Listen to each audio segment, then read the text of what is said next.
Hey everyone, and thank you so much for clicking on this video. My name is Justin, and I teased it at the end of my last video. I wanted to come on and give my thoughts on whether I think that the Toronto Maple Leafs are set up to be better this year than they were last year.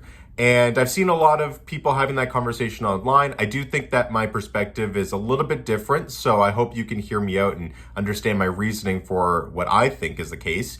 But before I get to that, we first have to talk about Matt Murray. Yes, so since my last video, the Leafs have come out and announced that Matt Murray will be starting the season on long-term injury reserve. That's great. I think it works out for both parties. The Leafs get the cap space.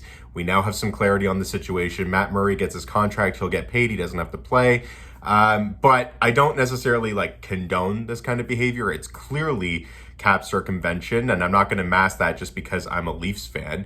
I'm glad that it's happening because other teams do it, so why not us? But it's ridiculous that we're in this situation. I mean, last year, Sheldon Keefe openly said when Ilya Samsonov went down in the playoffs, Sheldon Keefe said that Matt Murray was available and ready to play, even though they did elect to go with Joseph Woll for the next start. Matt Murray was technically available, which means he was technically healthy enough to play. Now, does that mean maybe they were prepared to bring him back from injury sooner than he should have been, and he's still dealing with that injury, and they can manipulate that? Does it mean that maybe he got injured since? We know how fragile this guy is, I guess.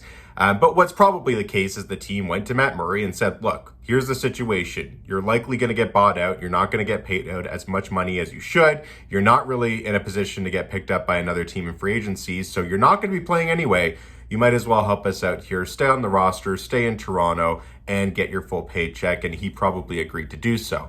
Again, it's not necessarily the exact same situation as the likes of Nikita Kucherov when Tampa was famous for doing their cap circumvention, just because, of course, Nikita Kucherov is a tremendous impact on the team, so having him out for the season and then available to come back for game one in the playoffs and using that cap space for new acquisitions at the deadline, that's a very big difference from putting Matt Murray on LTIR, and he's probably not going to see the ice for the entire season. It is different, but it is cap circumvention. I don't condone it, but Gary Bettman, your salary cap, this is going to be a whole nother rant sometime. I need to talk about it probably before the contracts of Matthews and Nylander come out, but I need to talk about my opinion on the salary cap. It's horrific, and it causes situations like this. So I put it on Gary, but I can understand if a lot of other fans are pissed off at the Leafs over the LTIR situation. But now, what I wanted to talk about for this video is, are the Leafs set up to be better or worse than last year's team? And I want to preface this by a couple things. First of all, we do not know how Matthews and Nylander are going to play out. Now, it's extremely likely that Auston Matthews will be here for the entire season and hopefully has a new contract announced and solidified before we head into October. I do hope that's the case, but even if it's not, Auston Matthews has a full no-move clause, and he has every right to say no and nix every single trade proposal that comes his way. So it's very unlikely that we see him leaving the roster. William Nylander, on the other hand, the latest report is they're still far away in negotiations. Who knows if that's changed at all, but there is the possibility that maybe we don't have William Nylander this season, whether that's because he got traded. Who knows? I don't know. So this roster still can look very different. Also, we are over the salary cap still, so some tweaks need to be made. That's the first part. The second part is I don't like comparing teams from the beginning of a season compared to the end of the previous season. So we ended last year in the playoffs with the likes of Ryan O'Reilly on the team, Luke Schenn on the team, Noel Acciari on the team, all players that we picked up at the trade deadline as late acquisitions that have since left. And yes, I think that the Leafs would be better off with those players on the roster than they stand right now. Ideally, we would have kept the likes of a Ryan O'Reilly, but obviously he wasn't prepared to stay in Toronto, and unfortunately, we had to come to grips with the fact that he was going to walk in free agency. But those are players that the Leafs didn't enter the season with last year. And if you were to compare the roster as it stands right now, compared to the roster that we had after free agency leading into last year's October into the regular season, I think it's a dramatic difference and a dramatic improvement. You have to think back. Last year, we had Dennis Mulligan on the first line or second line to start the season. The team changes throughout the year, and that's what you can only do. You can only prepare yourself for entering a season and seeing where it takes you. And by the time that the trade deadline comes around, you can make some significant acquisitions and additions to your team to make them even better. I don't think it's fair to put a knock on the team that we have now because it's not as good as the team we had at the trade deadline.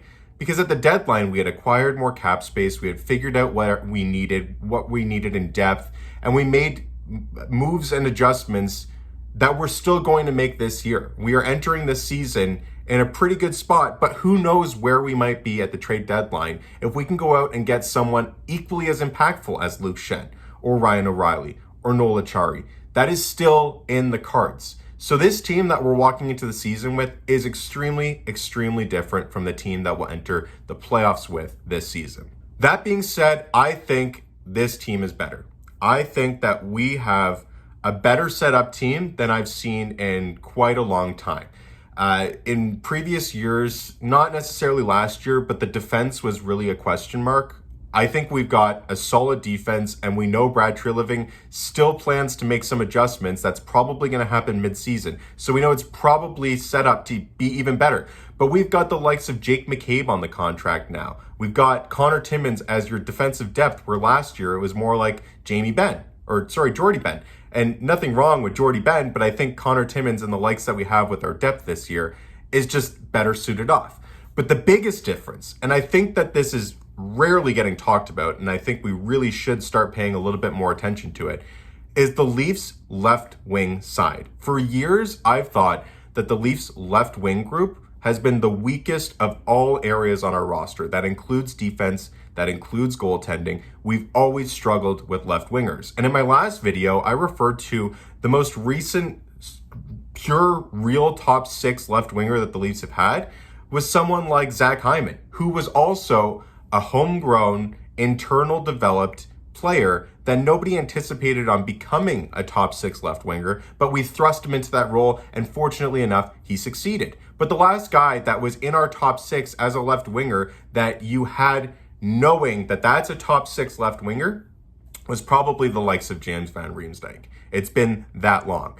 And this year, not only do we have Matthew Knies, who proved last year that he's very capable of staying in this roster and probably playing in the top 6, but you rounded it out with Tyler Bertuzzi, who has records of putting up 30 goals in a season. He is a goal scorer. He is a gritty player. He is on a lot of teams, if not on the Leafs, he is one of the core star players. And we've got him to complement our top 4 in Matthews, Marner, Nylander, and Tavares, should they all stay. And then to round it all out, you've got Max Domi, who, yes, can play center and may at some points this year, but probably your third line left winger, which is incredible left wing depth. And to round that out, in your fourth line, if he stays healthy, you still have Nick Robertson, who has been for the last few years regarded as your top prospect or one of your top prospects. That is far and away the best left wing depth we've had for as long as I can remember. And considering that's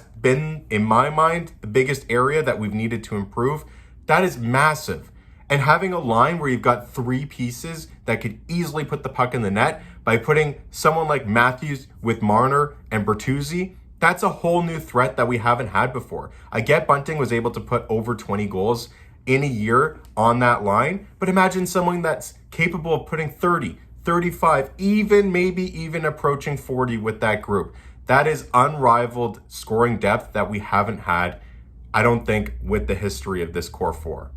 Other than that, you still have on the right wing side, you've got Nylander and Marner, Järnkrok and Ryan Reeves as your fourth line right winger. You could shore it out with a little bit more depth, but on your wingers, you still have someone like Bobby McMahon, Nick Abruzzese, Alex Steeves, Pontus Holmberg, all guys that can kind of round out that group. And then, again, centers. Matthews and Tavares are one of the best 1-2 punches in the league. You've got a third-line center in either David Kampf or Max Domi if you want to slot him in there. And then your fourth line you can round out with either, again, Kampf or someone like Pontus Holmberg or bringing up a Marley. I just think that to enter a season, looking at the roster we had last year, to me, it's just not even a comparison. Lastly, the goaltending situation. I mean, all people could talk about last year was that Kyle Dubas was putting his job on the line by entering the season with Samsonov and Murray. Now, we've seen that Samsonov is capable. He's still here for another year. And Joseph Woll is this great asset that we didn't know was as ready as he is. And if he can keep that up, I have no concerns, no reservations about entering the season with Samsonov and Woll. And if you can do some tinkering and potentially bring Matt Murray off of LTIR because you've got the cap flexibility, then as a third goalie, I mean, I have no problem with that whatsoever. Not to mention the talks about going out and getting someone like Brian Elliott or bringing up another Marley. There's opportunities, they're endless. And again, heading into this season where you know that you're going to be able to be flexible throughout the year, I just think the Leafs are set up so well. But in all, I mean, one of the biggest things that we've been talking about is the core four and how there's so much responsibility on the four guys just to carry the load of the offense in particular.